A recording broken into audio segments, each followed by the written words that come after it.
Lalu Yosua memanggil orang Ruben, orang Gad, dan suku Manasye yang setengah itu, dan berkata kepada mereka, "Kamu telah memelihara segala yang diperintahkan kepadamu oleh Musa, hamba Tuhan itu, dan telah mendengarkan perkataanku dalam segala yang kuperintahkan kepadamu. Kamu tidak meninggalkan saudara-saudaramu selama waktu ini sampai sekarang, tetapi kamu setia memelihara perintah Tuhan Allahmu kepadamu. Tetapi sekarang Tuhan Allahmu telah mengaruniakan keamanan kepada saudara-saudaramu, seperti yang dijanjikannya kepada mereka. Oleh sebab itu, pulanglah ke kemahmu, ke tanah milikmu, yang telah diberikan kepadamu oleh Musa, hamba Tuhan itu, di seberang Yordan. Hanya lakukanlah dengan sangat setia perintah dan hukum yang diperintahkan kepadamu oleh Musa, hamba Tuhan itu, yakni mengasihi Tuhan Allahmu, hidup menurut segala jalan yang ditunjukkannya, tetap mengikuti perintahnya, berpaut padanya, dan berbakti kepadanya dengan segenap hatimu dan dengan segenap jiwamu." Lalu Yosua memberkati mereka dan melepas mereka pergi. Maka pulanglah mereka ke kemah mereka. Kepada suku Manasye yang setengah telah diberikan Musa bagian mereka di Basan. Kepada suku yang setengah lagi telah diberikan Yosua bagian mereka di antara saudara-saudara mereka di sebelah barat sungai Yordan. Lagipun ketika Yosua melepas mereka pergi ke kemah mereka, setelah memberkati mereka, maka ia berkata kepada mereka demikian, "Pulanglah ke kemahmu dengan kekayaan yang banyak, dan dengan sangat banyak ternak, dengan perak, emas, tembaga, besi, dan dengan pakaian yang sangat banyak. Bagilah dengan saudara-saudaramu jarahan yang dari musuhmu itu." Maka pulanglah Bani Ruben, Bani Gad, dan suku Manasye yang setengah itu, dan mereka pergi meninggalkan orang Israel, keluar dari Silo di tanah Kanaan, untuk pergi ke tanah Gilead, tanah milik mereka yang didiami mereka, sesuai dengan titah Tuhan dengan perantaraan Musa. Ketika mereka sampai ke Gelilot pada sungai Yordan, yang di tanah Kanaan, maka Bani Ruben, Bani Gad, dan suku Manasye yang setengah itu mendirikan mezbah di sana, di tepi sungai Yordan, mezbah yang besar bangunannya. Lalu terdengarlah oleh orang Israel itu cakap orang, "Telah didirikan mezbah oleh Bani Ruben, Bani Gad, dan suku Manasye yang setengah itu. Mezbah menghadap ke tanah Kanaan, di Gelilot pada sungai Yordan, di sebelah wilayah orang Israel." Ketika hal itu terdengar oleh orang Israel, berkumpullah segenap umat Israel di Silo untuk maju memerangi mereka.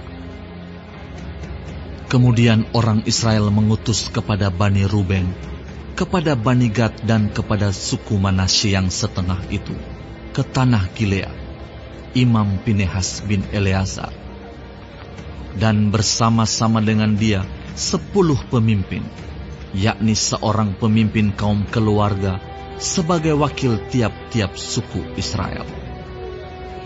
Masing-masing mereka itu kepala kaum keluarganya di antara kaum-kaum orang Israel. Setelah mereka sampai kepada Bani Ruben, kepada Bani Gad, dan kepada suku Manasye yang setengah itu di tanah Gilead, berkatalah mereka kepada orang-orang itu demikian, "Beginilah kata segenap umat Tuhan. Apa macam perbuatanmu yang tidak setia ini terhadap Allah Israel, dengan sekarang berbalik daripada Tuhan dan mendirikan mezbah bagimu, dengan demikian memberontak terhadap Tuhan pada hari ini? Belum cukupkah bagi kita noda yang di Peor itu? yang daripadanya kita belum mentahirkan diri sampai hari ini, dan yang menyebabkan umat Tuhan kena tulah. Sehingga kamu berbalik pula sekarang ini membelakangi Tuhan. Jika kamu hari ini memberontak terhadap Tuhan, maka besok Ia akan murka kepada segenap umat Israel. Akan tetapi jika sekiranya tanah milikmu itu najis, marilah menyeberang ke tanah milik Tuhan, tempat kedudukan kemah suci Tuhan, dan menetaplah di tengah-tengah kami. Tetapi janganlah memberontak terhadap Tuhan, dan janganlah memberontak terhadap kami, dengan mendirikan mezbah bagimu sendiri, selain dari mezbah Tuhan Allah kita. Ketika Akan bin Zerah berubah setia dengan mengambil barang-barang yang dikhususkan, bukankah segenap umat Israel kena murka? Bukan orang itu saja yang mati karena dosanya. Lalu jawab Bani Ruben, Bani Gad, dan suku Manasye yang setengah itu, katanya kepada para kepala kaum-kaum orang Israel, Allah segala Allah, Tuhan, Allah segala Allah, Tuhan, Dialah yang mengetahui, dan patutlah orang Israel mengetahuinya juga.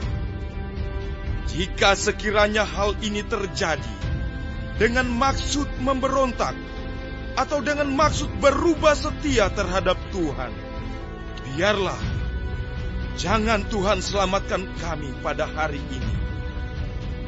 Jika sekiranya kami mendirikan mezbah untuk berbalik daripada Tuhan, untuk mempersembahkan korban bakaran dan korban sajian di atasnya, serta korban keselamatan di atasnya, biarlah Tuhan sendiri yang menuntut balas terhadap kami.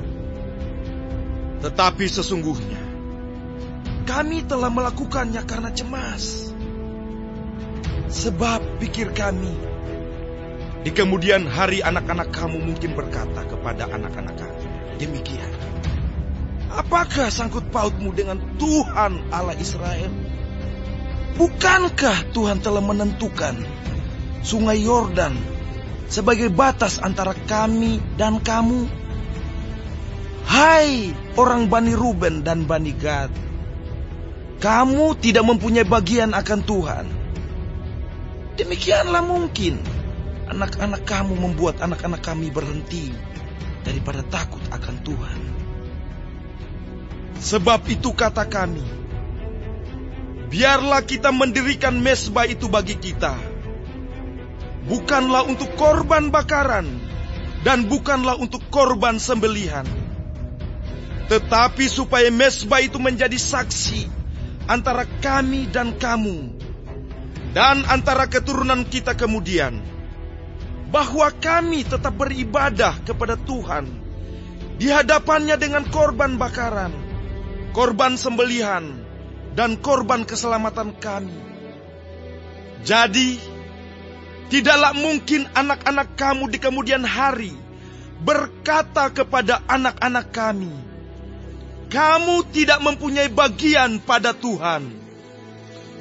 Lagi kata kami, apabila di kemudian hari demikian dikatakan mereka kepada kita dan kepada keturunan kita, maka kita akan berkata, tengoklah bangunan tiruan mezbah Tuhan itu yang telah dibuat oleh nenek moyang kami, bukan untuk korban bakaran dan bukan untuk korban sembelihan, tetapi mezbah itu menjadi saksi antara kami dan kamu.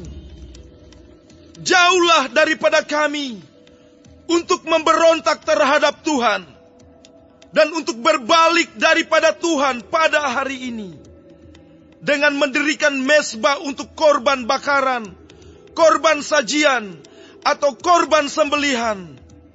Mezbah yang bukan mezbah Tuhan Allah kita yang ada di depan kemah sucinya. Setelah Imam Pinehas dan para pemimpin umat, serta para kepala kaum-kaum orang Israel yang bersama-sama dengan dia, mendengar perkataan yang dikatakan oleh Bani Ruben, Bani Gad, dan Bani Manasye itu, maka mereka menganggap hal itu baik. Kemudian berkatalah Imam Pinehas bin Eleazar kepada Bani Ruben, Bani Gad, dan Bani Manasye, "Sekarang taulah kami bahwa Tuhan ada di tengah-tengah kita. Sebab tidaklah kamu berubah setia terhadap Tuhan. Dengan demikian, kamu telah melepaskan orang Israel dari hukuman Tuhan." Sesudah itu, Imam Pinehas bin Eleazar serta para pemimpin itu meninggalkan Bani Ruben dan Bani Gad di tanah Gilead, pulang ke Kanaan kepada orang Israel, lalu disampaikanlah berita itu kepada mereka. Hal itu dipandang baik oleh orang Israel, sehingga orang Israel memuji Allah dan tidak lagi berkata hendak maju memerangi mereka untuk memusnahkan negeri yang didiami Bani Ruben dan Bani Gad itu. Dan Bani Ruben dan Bani Gad menamai mezbah itu saksi, karena inilah saksi antara kita bahwa Tuhan itulah Allah.